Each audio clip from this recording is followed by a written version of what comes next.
Oh, hi folks, hope you're well. Thanks for the comments, previous video. Um, I think I have to really do a video. Just make an adjustment here. Of the Brexit. I voted to Brexit. Yes. Because ultimately I'm very anti-European. I made that decision. It wasn't a light decision because I've lived in Germany. I know how they think. I've spent a lot of time in France and Belgium. So I was living in Germany since I went to boarding school there at the time that the Berlin Wall existed, i.e. East and West Berlin, with Checkpoint Charlie. Yeah, I'm really that old, honestly. It wasn't that far back. It was the 70s. Okay, so I do recall when the Berlin Wall came down as well, separating East and West Germany. When the Berlin Wall went up, by the way, it went up practically overnight, and it separated families in the sense that it was so quick, this wall going up, that, hang on a minute, my son was over the road visiting his buddy, and all of a sudden I've separated from my son, and there's no way to. It was such a horrible thing. And I know the German mentality, and I know the Belgian mentality, and the French. And certainly I know the Dutch. See previous videos. They are wired differently. People in Europe are absolutely wired differently than we are in Britain. They have different values.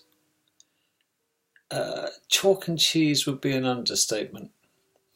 It's certainly not a good thing. I know that Nigel Farage, his wife, is French.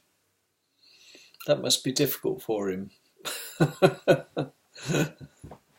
Anyway, I'll leave that one. But I was a Brexiteer, remain a Brexiteer.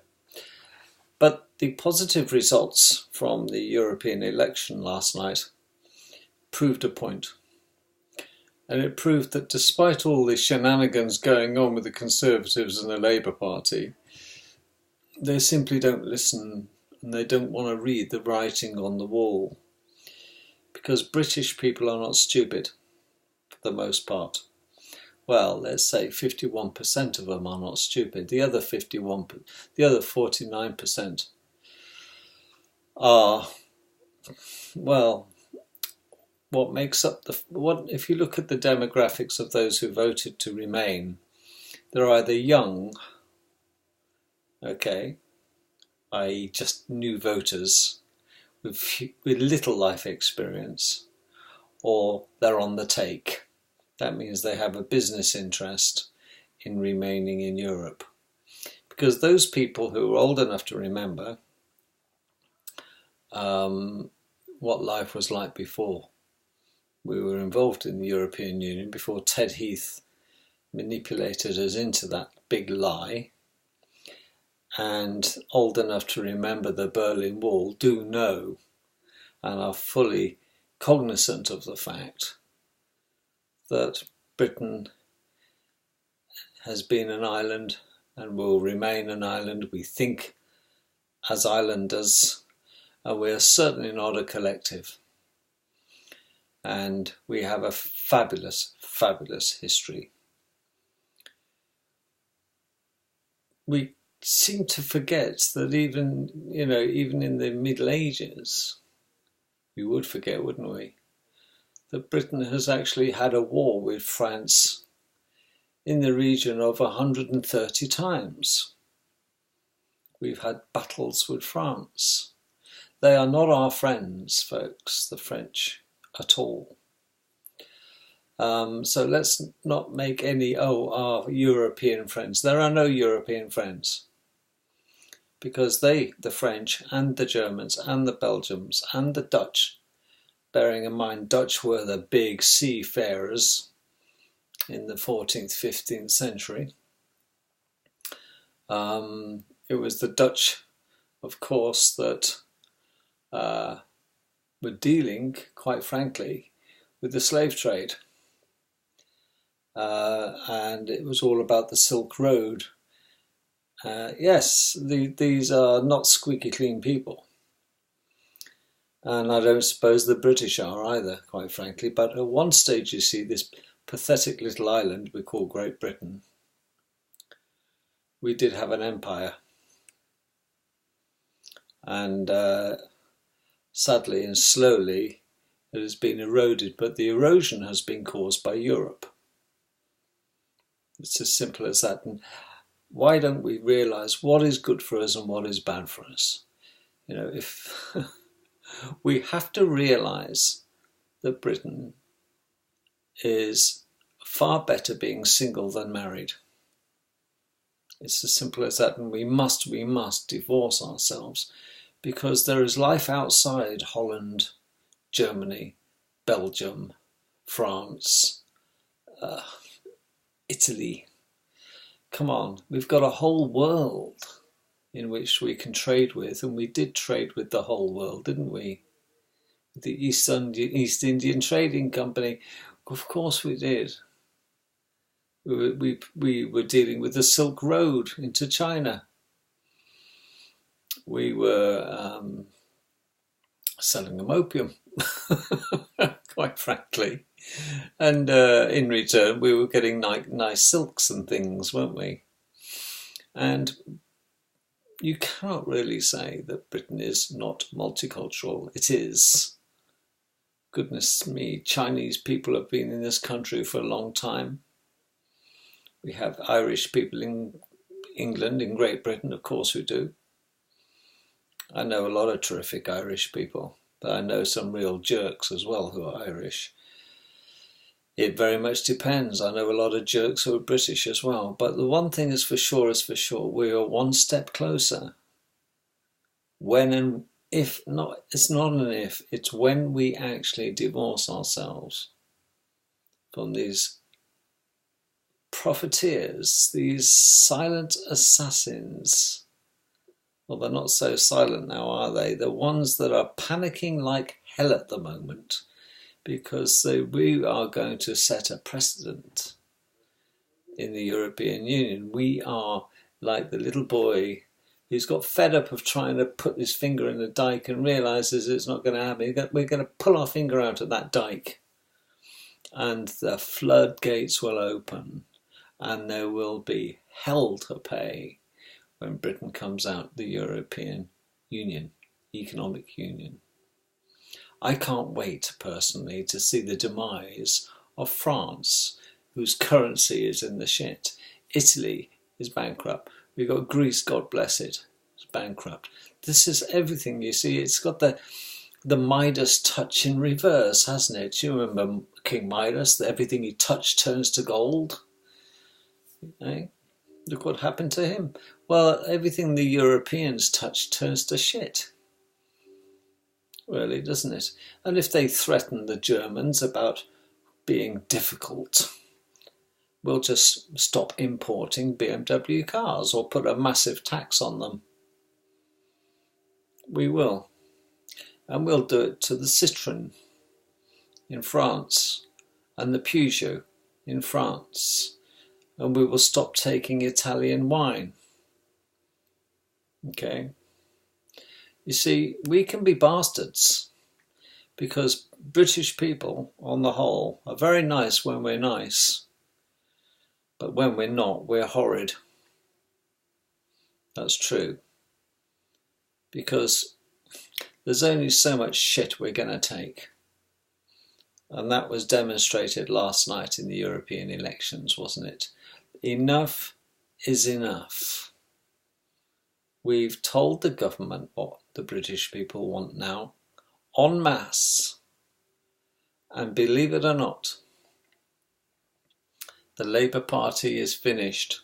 The Conservative Party is finished. And it sounds like I'm political. I'm not a political animal, quite frankly. But I can read the writing on the wall. It doesn't take a rocket scientist to realise is that democracy means people, for the people, by the people. Okay, and the government simply stopped listening. Now there is, as I said, there's two types of people voted to remain: those that were a business interest and those who were too young to remember how good Britain used to be. All they've been brought up on is the internet and doing this, and they have no life experience to draw upon to realise that Germans don't like us, the French don't like us, the Dutch are hypocritical, two-faced bastards. The Italians, well, they change sides regularly. Depends who's winning and losing, doesn't it? You know, the Italian tanks only have two gears. One is stop and the other one is reverse. In any war, they don't know what side they're on tomorrow, never mind today. My allies, personal allies, would be Poland. Eastern Bloc countries would be British allies. America would be allies, of course, because Britain owns outright America. America will do as Britain tells it to do. Don't forget that. Everybody thinks because, well, look, every dog has his day. America won't be around in 10 years, not as the America as you know it. 10 measly years, you will see. Listen, we had an empire called Rome once. Do you remember Rome? The Romans ruled the world. Where are they now? Americans think they rule the world. Where will they be in 10 years' time? America is collapsing like a deck of cards. And, oh, who's the big danger? Well, it's not a danger, folks. It's truly not a danger.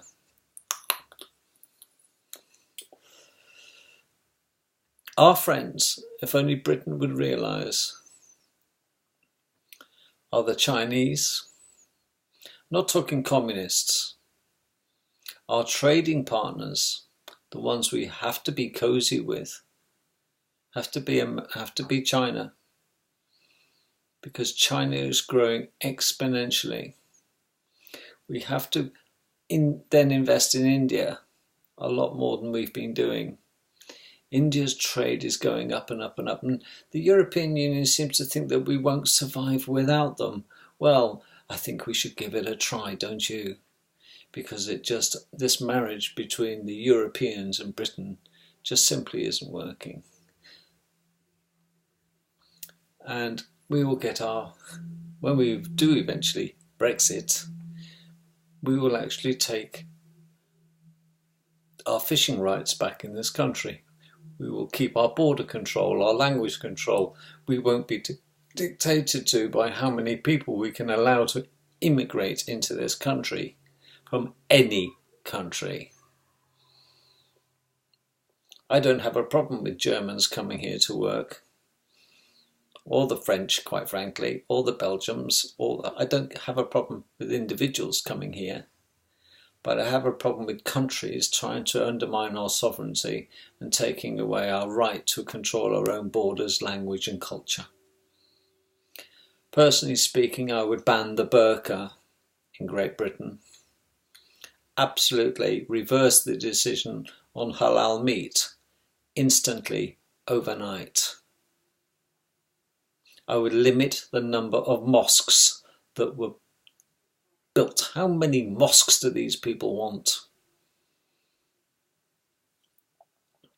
And I would stop multi-marriage. That means a man having more than one wife and claiming tax relief on the others. Maybe has 4 wives and claims benefits for the 3 others as well.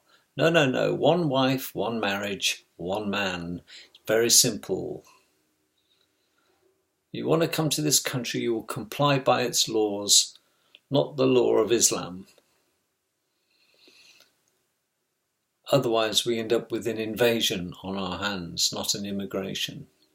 We will take control of our fishing rights again. We will have a fishing industry in Great Britain yet again, at long last, and never, never have we learned a lesson getting involved with the Europeans. They are not to be trusted. We've been at war with these people twice, and we will be at war with them again, because Europe is warmongering. Again, the Fourth Reich is developing now, isn't it? I've done a video about this. It wants a European army. Well, who are they going to fight? Who is Europe so scared of? It's not that they're scared of. They're not looking to be defensive, folks. They're looking to be oppressive. They're looking to be taking over our country. You're either with us or you're against us. This will be their mantra. And the people who want to remain in Brexit cannot remain in Europe and deny Brexit, cannot see writing on the wall. They're young and inexperienced with no life history, or they have a vested interest. And if I ruled the world, politicians will clock in at 8 o'clock and clock out at 5 o'clock, 5 days a week. And they would be accountable, but they would have no external business interests either. They are either 100% full-time politicians working for the country, you and I, or they're not politicians. Not part-time with a vested directorship in many businesses. You see, you have to look at the conflict of interest. Do they have any undisclosed other businesses? Of course they do. And I would make it a 3-year term as a politician, just 3 years, to keep them concentrated and rotated just in case they get too comfortable. Well, folks, there we are. That's my thoughts about Brexit. The quicker we Brexit, the better. And we can make and stake an absolute, this is the way we're going to operate. This is what we have planned in this country. I'm not interested in what happens in Europe, quite frankly, because not one country in Europe, folks, not one has the balls or the muscle or the might to take on Britain and America. Not one. And remember what I said. Britain controls America because the Bank of England control America. And you can talk about your Goldman Sachs's, but the Lombard Bank is the bank that controls the world, and Britain has a huge interest and influence with the Lombard Bank. The Lombard Bank makes the Deutsche Bank look bankrupt. Let us wake up and smell the coffee and realise that, for the most part, the Brexiteers out there are the mature ones. We can see the writing on the wall. And if the others don't want to listen, they're more to be pitied than scorned, for they know not what they do or what they commit their children to. A European army, are you having a laugh? They're already trying to degrade the Army, Navy and Air Force in the United Kingdom. Never before have the military found it so difficult to recruit. Well, who's going to be Europe's friends? Because sooner or later, you see, the French are colonists, the Dutch, well, how can you take a country that produces 130 odd types of cheese too seriously? And the Belgians should stick to farming. All right. Italians, well, say no more. You can learn a lot by history. History is absolutely a wonderful subject. And sadly, history tends to repeat itself. And the Germans are flexing muscles because they have the Deutsche Bank behind them, but you ain't seen nothing yet. Britain's tiger hasn't finished roaring quite yet, and we're not going to be lying on our back opening our Channel tunnel to anybody in the future.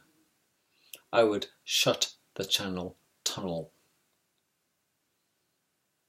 Absolutely would.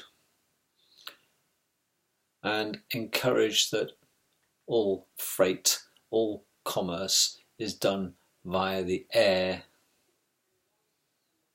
That's very straightforward. And internally, of course, by the road and rail. That's if I was Prime Minister, which I'm not. Not a job I'd choose to want to do. But it doesn't take a rocket science to realise that we have trouble ahead with our European friends. Well, Great Britain are great friends to countries, but we are terrible enemies, if history is anything to go by. The Romans eventually left us, didn't they? I wonder why. Catch you tomorrow, folks. Toodle-pip.